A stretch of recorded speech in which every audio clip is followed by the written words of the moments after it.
તમે જુઓ આ પેટીમાં શું હશે. તો પણ હવે તો કેરીની સીઝન વહી ગઈ છે. આ તો એટલે જ આખી પેટી લેવો. સીઝનમાં તો 3-4 ન લાવતા. એ હારું લ્યો. હા તો પછી એમ કે હાલે. અરે રામ જોવો તો ખરા, બધો લોટ બગાડ્યો. તે પણ આ ખાટલી પગમાં ભરાણી. ખાટલી આગી મુકતી હોય તો ઝારે તારે મારા પગમાં ભરાણા કરે. તો તમે કાં જોઈને આલતા હો. યા કેરીની પેટી લાવ્યો ને તેમાં હરખાય જેટલો ગયો ને ભૂલાઈ જ ગઈ ને. માર રોટલી કરવા નથી, બધો લોટ બગાડી નાખ્યો. તાવ લોટ નથી? પડ્યો છે ને થોડોક છે. આ તો રોટલી નહીં કરતી.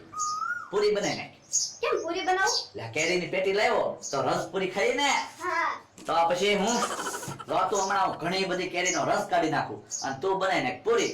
રસ ને પૂરી ખાવાની મજા આવી જાય. ના ના, ઘણી બધી કેરી નહીં, થોડીક રાખજો, રાતે ખાવા થાય ને. હવે પણ આ આખી પેટી છે, આ 3 દી નો ખૂટે. 3 દી ધબધબાટી ખાવાની છે. હું હા તો એમ કરો. એ તને કહું હા. આમાં તો એક જ કેરી છે. હું